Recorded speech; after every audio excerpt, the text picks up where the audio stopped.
जय माता दी। आज जानकारी लेकर आए हैं अष्टमी के महत्व के ऊपर। बहुत सारी साधक साधिकाओं ने नवरात्रि के विषय में सुना हुआ है, माता की साधना के विषय में भी आप लोग जान चुके हैं।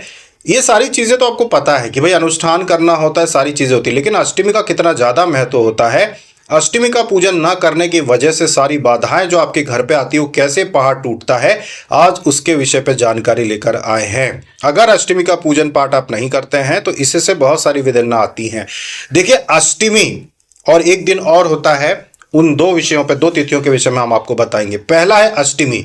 चैत्र नवरात्रि की जब अभी अष्टमी आएगी उस दिन आपको शाम के समय पे पूजन पाठ करना बहुत जरूरी होता है, जिसमें आप लोगों को अपने घर में खीर बनानी है, हलवा बनाना है, आपको पूरी बनानी है, आपको फीके बिना नमक वाले भजिए बनाने होते हैं, जिसमें खास करके उड़द डालकर अगर आप बनाते हैं, उड़द और बेसन मिला के अगर आप बनाते हैं तो उन्हें बिना फीके भजिए उनको कहते हैं, बिना नमक के उनको बनाना होता है। मीठी पूरी बनाना होता है जिसमें नमक नहीं होता उन पूरियों में, तो गिनती की आपको बनानी है। जैसे कि आप 16 पूरी बना सकते हैं, आप भजिए बना लीजिए, 16 भजिए बना लीजिए, और इनको फिर आप चार चार के जैसे 4 पूरी 4 पूरी 4 पूरी, तो 4 प्रसाद की ढेरी बन जाएगी। उनके ऊपर भजिए रखना होता है, हलवा रख दिया या खीर रख दी, और फिर एक नारियल अष्टमी का फूटेगा आपके घर की कुलदेवी कुलदेवता के नाम का। आपके हर घर में कुलदेवी का वास होता है, ये सभी जानते हैं, आप मानो चना मानो होता तो है। तो फिर ये प्रसाद चढ़ाना होता है अपनी माता को, जो हम आगे वीडियो में दिखा देंगे कि किस तरीके से अष्टमी का प्रसाद चढ़ाया जाता है, वो अलग से वीडियो बना के हम आपको दिखा देंगे। तो प्रसाद चढ़ाया जाता है, उसके बाद में फिर आप नारियल फोड़ते हैं और सिर्फ घर के ही लोग उस प्रसाद को ग्रहण करते हैं। अष्टमी का पूजन करने से आपके घर की कुलदेवी कुलदेवता जिनका भी कोप होता है ना, वो सब शांत हो जाते हैं और प्रसन्न हो जाते हैं। इसलिए अष्टमी को भोग प्रसाद चढ़ाना बहुत जरूरी है।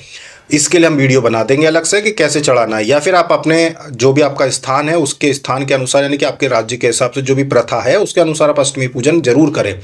अष्टमी पूजन करने से अगर आपके बच्चों पे कोई बाधा आने वाली है, जैसे कि आपके बच्चों के ऊपर कोई घात लगने वाली है, कोई दुर्घटना होने वाली है, और नकारात्मक शक्तियों की वजह से, नकारात्मकता की वजह से कुछ होने वाला हो, तो आपकी कुलदेवी कुलदेवता सहायता के लिए उपस्थित हो जाते हैं। वो सद्बुद्धि देते हैं, जिस रास्ते पे खतरा हो, जहाँ पे जाने में डर हो, वहां पे वो सद्बुद्धि देते हैं कि इधर ना जाओ। ये चीज़ बिल्कुल प्रत्यक्ष है। आपके घर के कुलदेवा देवता होते हैं, वो भी सहायता करते हैं कि अगर आपका बच्चा कहीं ऐसी मुसीबत में फंसने वाला है जहाँ पे उसको खतरा हो, तो कुलदेवता बुद्धि दे देते हैं कि नहीं, इधर नहीं, इसी समय यहाँ से निकलो। तो ये देवी देवता जो होते हैं ये हमेशा सुरक्षा करते हैं अगर आप अष्टमी का पूजन करते हैं। अगर आप अष्टमी की पूजन करते हो, अष्टमी को अगर आप भोग लगाते हो, तो आपके घर के कुलदेवी कुलदेवता आपकी सहायता करेंगे। अष्टमी के बाद एक 14 आती है जो कि 29 मार्च को आएगी, चतुर्दशी। 29 मार्च को चतुर्दशी आएगी, रविवार के दिन। उस दिन आपको क्या करना है उस बात को भी समझ लो। इसे देव दशहरा कहते हैं। जिनके भी घर में सवारी आती है या आती थी, मान लो आपके दादा को, पिता को, किसी को भी सवारी आती थी पहले, और अभी भली किसी को सवारी ना आती हो, तब भी 29 मार्च आपके लिए बहुत आवश्यक है।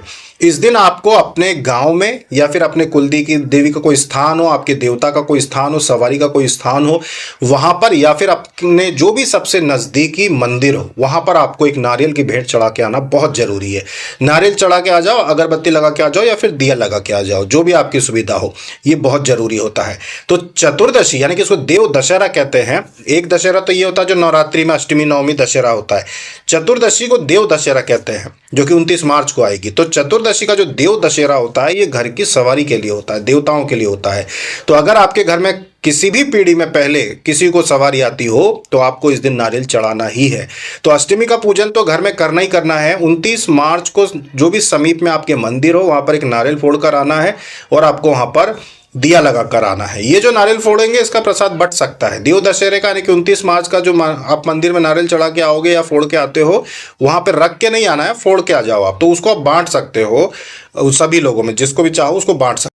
अगर ये 2 दिन के आपने नियम कर लिए, एक अष्टमी का आपने अगर प्रसाद चढ़ाया, अष्टमी का पूजन आपके घर में होता है, जैसे आपको बने वैसा, जैसा आपको आता हो वैसा, या फिर आपने 29 मार्च को, अब अष्टमी का तो पूजन कर लिया आपने, और फिर आपने 29 मार्च को अगर आपने नारियल मंदिर में चढ़ा के आ गए, या आपके घर में स्थान है तो घर में ही आप फोड़ सकते हैं। अगर घर में चबूतरा है, आप गांव में ही रहते हैं, घर में चबूतरा है, घर में स्थान है तो वहाँ फोड़ दो।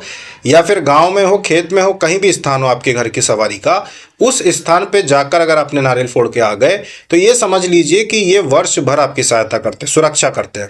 साल भर आपकी जो कुलदेवी होती है, आपकी जो सवारियां होती हैं घर की, ये आपकी सुरक्षा करते हैं, क्योंकि ये दशहरा बहुत महत्व रखता है। यही होते हैं प्रमुख नवरात्रि में एक चैत्र नवरात्रि और एक शारदीय नवरात्रि के जो दशहरे होते हैं, ये बहुत महत्वपूर्ण होते हैं। अगर आप तब नारियल फोड़ देते हो तो साल भर फिर आपको सुरक्षा के लिए परेशान नहीं होना पड़ता, ये आपकी सुरक्षा करते हैं। तो ध्यान रखिएगा, अष्टमी का पूजन जरूर करो अपने घर में, टूटा फूटा जैसा आपको बनता है वैसा जरूर करो आप।